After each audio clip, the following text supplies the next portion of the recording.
Hello everyone, I welcome you all to my YouTube channel Ankuram. In today's lecture, we are going to discuss about circular convolution. I am Aishwarya, Assistant Professor ECE working at RMK College of Engineering and Technology.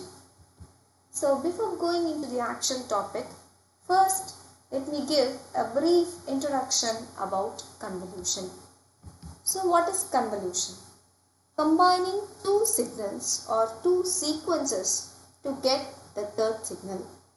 In another way, I can define convolution as measure of effect of one signal on the other signal.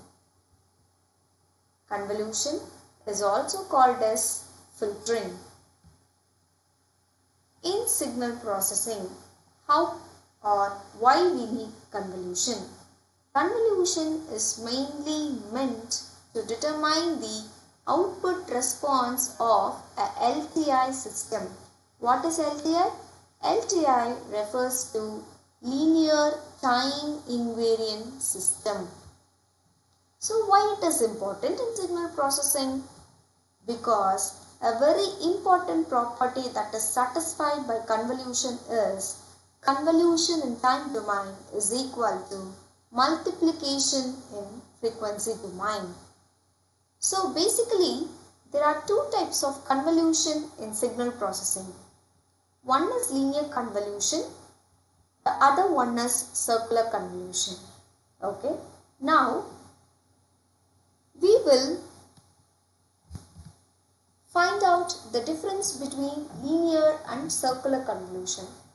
Both convolutions are meant to determine the output response of an LTI system, but the input signal applied to the particular type of convolution is different. Now, let us see the difference between linear convolution and circular convolution. Linear convolution is meant to analyze both the continuous and discrete time signals. So we will call linear convolution as convolution integral in terms of continuous, whereas when we want to analyze for discrete time signals, we will compute convolution sum. However, circular convolution is mainly meant to analyze only discrete time signals. The input to a linear convolution can be infinite aperiodic signals. However, for circular convolution, we will use only finite because this is a discrete time signal and the input is a periodic signal. So, only when the input signals are periodic, I can apply circular convolution. Suppose if any one of the input signal is aperiodic, then you have to convert that signal to a periodic by multiplying its pattern to n times. Then you have to find the circular convolution. Then the next difference is the length of input signals can be different to perform linear convolution. However, in order to perform circular convolution, the input signal's length must be same.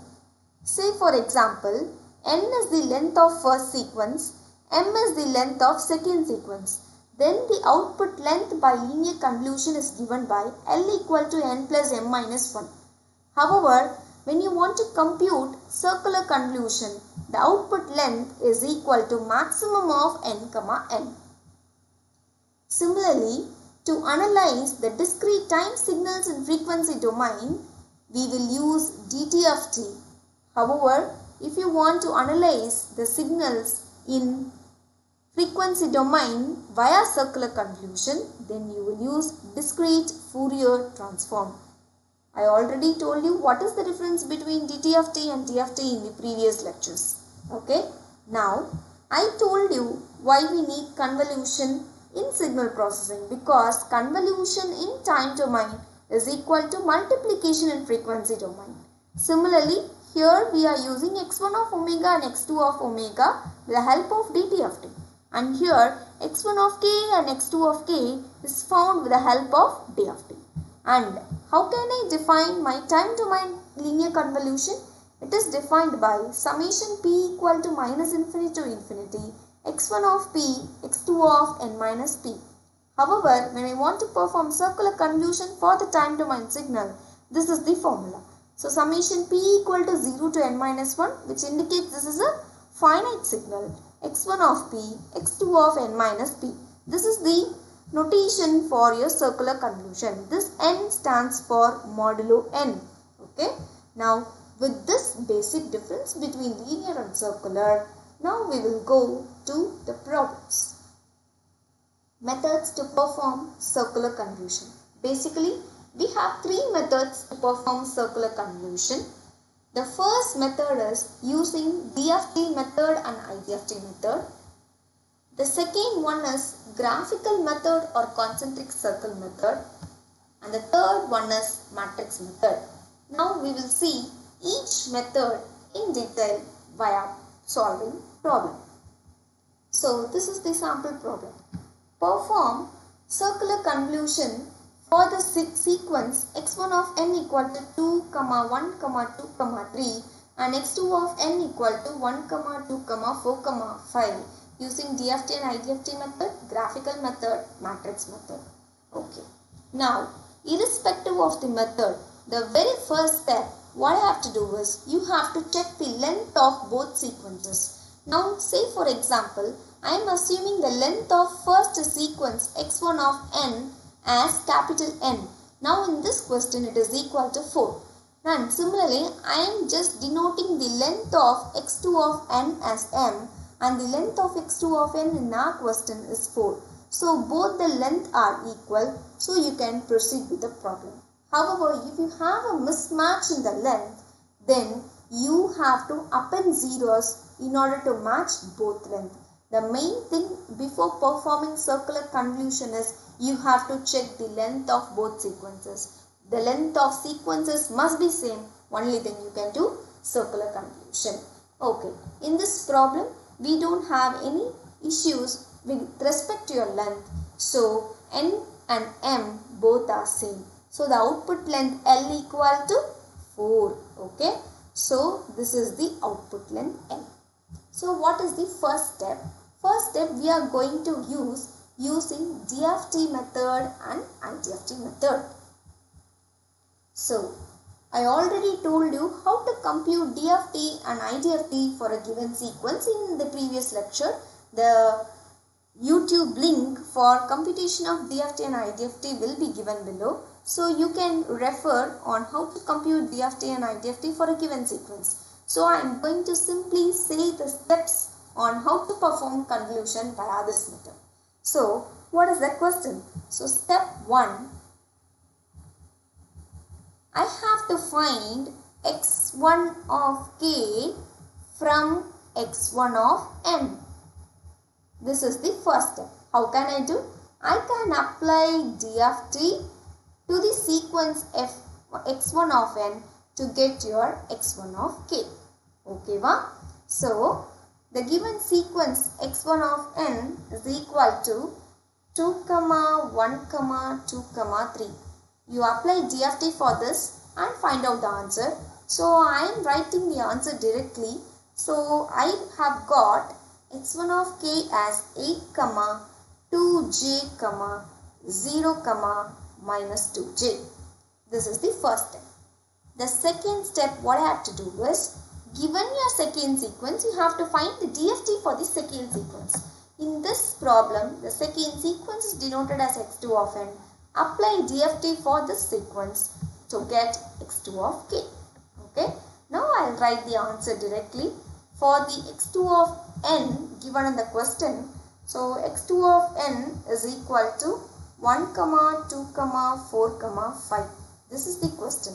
For this, the x2 of k I have obtained is 12, minus 3 plus 3j, minus 2, minus 3 minus 3j. This is the answer. Okay. Now I have found x1 of k and x2 of k. Now we will go for step 3. The step 3, what you have to do is, you have to find y of k. So y of k is the output DFT, that is found by multiplying the x1 of k obtained from step 1 and x2 of k obtained from step 2. So when you multiply, so it is 8 comma 2j comma 0 comma minus 2j multiplied with the second sequence 12 comma minus 3 plus 3j comma 0 comma minus 3 plus 3j. Now you multiply the every sample with every other sample. 12 into 8 will be your first sample. 2j into minus 3 plus 3j will be your second sample. 0 into 0 will be your third sample. Minus 2j into minus 3 plus 3j will be your fourth sample. Okay. Now I will write the answer. So y of k, it will be equal to 96 comma minus 6 minus 6j comma 0 comma minus 6 plus 6j. This is your y of k. Now what is the step 4? Step 4, I have to find IDFT of y of k in order to get your final answer y of n. So the convolution, circular convolution for the given sequence y of n we are going to find. Okay. So how can I obtain? I can apply IDFT for y of k. So when I apply IDFT, so IDFT already I have taught you in the previous lecture. So you can apply that. So y of n will be equal to 21 comma 27 comma 27 comma 21. This will be the answer to perform circular convolution of two sequences using DFT and IDFT method. Okay. Now we will go for the next method. Irrespective of the method, we will get the same answer. Now let me check whether I am getting the same answer in other two methods. The second method is matrix method. Okay. So what is meant by matrix? Simply I am going to perform matrix multiplication. So I have two sequences x1 of n and x2 of n. So first you have to write your x2 of n sequences in matrix form, then your x1 of n sequences, and when you multiply both the matrices, you will get your y of n. Now I will tell you how to represent your x2 of n and x1 of n in the matrix form. So in this question, as far as this question is considered, we have 4 samples. So what is the first step in order to write your x2 of n matrix? The very first step what I have to do is, first write all the samples that is given in the question in the form of vector. So the x2 of n in our question is 1, 2, 4, 5.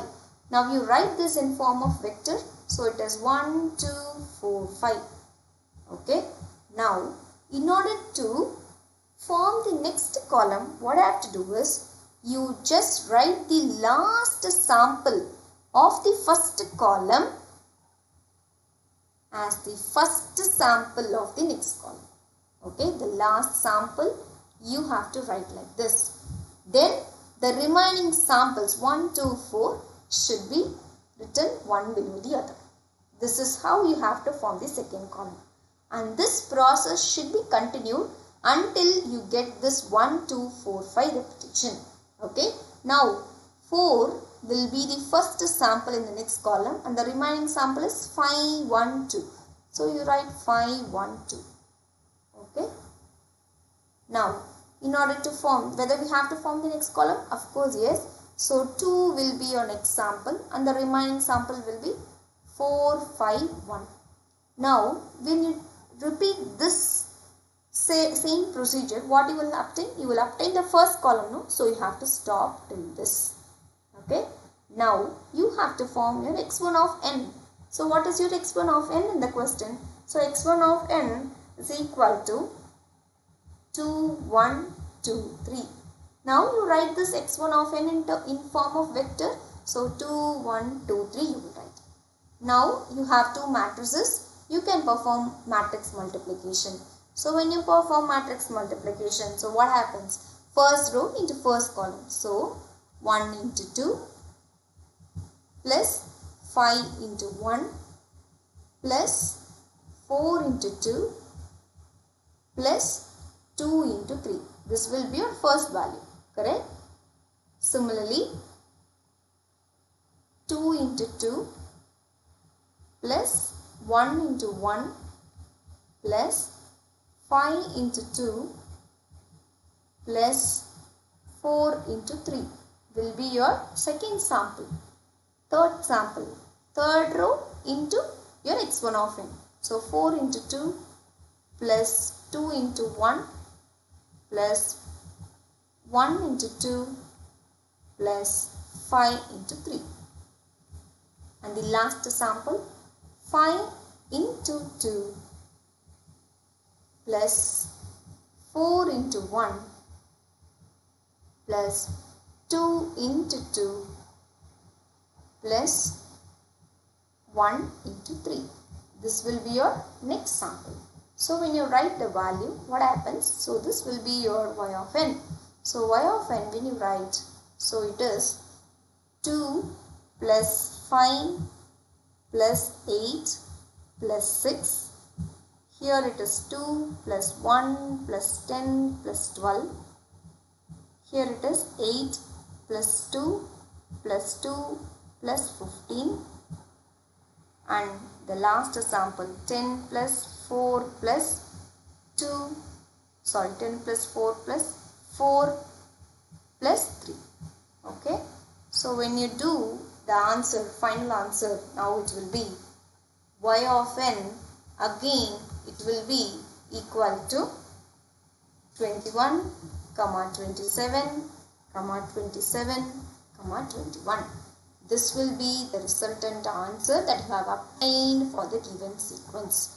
The same value we have got using DFT and IDFT method also.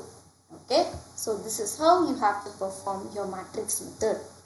And the last method is graphical method or concentric circle method. So how we have to do this? So step 1, to find y of 0. What is y of 0? That will be the output sequence, and y of 0 will be the first sample in the output sequence. How should I do this? So in order to do this, as the name indicates, I have to draw two circles, correct? Concentric circle. Now the first sequence x1 of n should be represented in the outer circle in anti-clockwise direction. Your x2 of n should be represented in the inner circle in the clockwise direction. So I have drawn the concentric circle, and let me write the sequence here. So x1 of n is equal to 2, 1, 2, 3, and x2 of n is equal to 1, 2, 4, 5. Now what I have to do? You have to write your x1 of n in the outer circle in anti-clockwise direction. This is the outer circle and this is the anti-clockwise direction. Okay, now I have 4 samples and the index is from 0 to 3, correct? So always your index starts at 0 for discrete time signals. Fine. Now when you are doing your concentric circle method, always starts from center. Okay, so this will be your x1 of 0. So this will be your x1 of 1, this will be your x1 of 2, and this will be your x1 of 3. Okay. Now I have to represent your x2 of n in inner circle in clockwise direction. This is the inner circle and the clockwise direction will be in this side. Again you start from the center. So this is your x2 of 0. So I have 4 samples. So x2 of 1, and this will be x2 of 2. And here you have x2 of 3. Okay. Now I can write the values. So what is x1 of 0, 1, 2, 3? It is 2, 1, 2, 3, correct? So 2, here you have to write 1, here you have to write 2, here you have to write 3. Okay. Now you write for your inner circle. So it is 1 and 2, here it is 4, here it is 5. Okay. Now I have to find y of 0, correct? So in order to find your y of 0, what I have to do is, so you multiply the samples that gets coordinated. Okay, so you can multiply the samples like this. Okay, so when you multiply, what happens? So this is 1 into 5, correct? So first sum 1 into 5. Here it is 1 into 2, so 2, plus 2 into 4, it is 8, plus 2 into 3 is 6. When you add all these things, so 5 plus 2, 7, 7 plus 8, 15, so it is 21. So your y of 0 is 21. This is how you have to find for the first step. Okay, now we will go for the second step. So second step, we will find y of 1. Now you have to fix your x1 of n. That is, you should have your x1 of n values to be fixed in the anti-clockwise direction as it is. Now your x2 of n should be rotated in an anti-clockwise direction.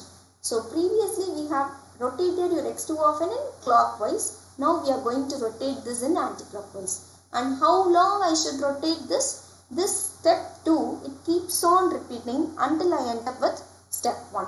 Okay, va?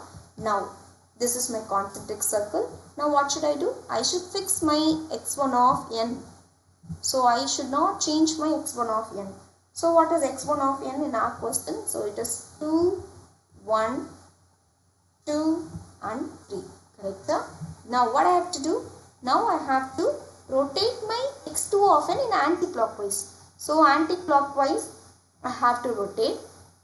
So whatever the values I have here, which will be jump to this point, and similarly it goes on. So when I write the values, so it will be 2, it will be 1 and 5, 4. Okay. Now this is what is your second step. Now you multiply all the samples which are at same coordinates and finally you add the resultant answer. Okay. So you have to do the same. Okay. So what is y of 1? So y of 1 is equal to, so y of 1 equal to 1 into 1, it is 1, plus 2 into 2, it is 4, plus 4 into 3, it is 12, plus 5 into 2, it is 10. So the answer here, it will be 27. Correct? So 5 plus 12, so 22, 5 plus 12, 27. So this is what is your y of 1. Okay. Next, to find y of 2, again do the same procedure as we have done in the previous step. You have to fix your x1 of n and again rotate your x2 of n in anti-clockwise direction, because we will not end up with step 1. Okay. So the outer samples, it will be 2, 1, 2, 3 and the inner circle samples, now it gets rotated once, correct? So 2, 1, 5, 4, this will be your sample, correct? Fine. Now you find your y of 2. So what is y of 2? So it is, for this it is 2 into 1, it is 2, plus 4 into 2, it is 8, plus 15, plus 2, correct? So again I will have the value of 27.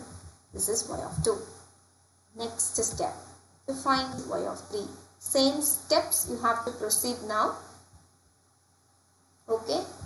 Now again you do the step. So now here it will be, so 2, 1, 2, 3. Now again I am rotating my x2 of n because I have not ended up with step 1. Okay. So 5, 4, 2, 1. So this will be your value. So this will be your y of 3. So y of 3, 4 into 1 is 4, plus 5 into 2 it is 10, plus 1 into 3 is 3, plus 2 into 2 it is 4. So it is again 21. Sorry. So it is 21. So this is y of 3. Fine. Now if I again rotate this inner circle, I will end up with step 1. So you have to stop till this. So totally you write your output samples or output sequence. So y of n is equal to 21, 27, 27, 21. This is your resultant output. So the same procedure to be followed for any type of sequences. So this is what is your graphical method or concentric circular method. So in today's lecture we have seen about circular convolution via 3 different methods. So please do practice. If you have any queries, you can post your comments in the chat box. Thank you so much for your time and cooperation.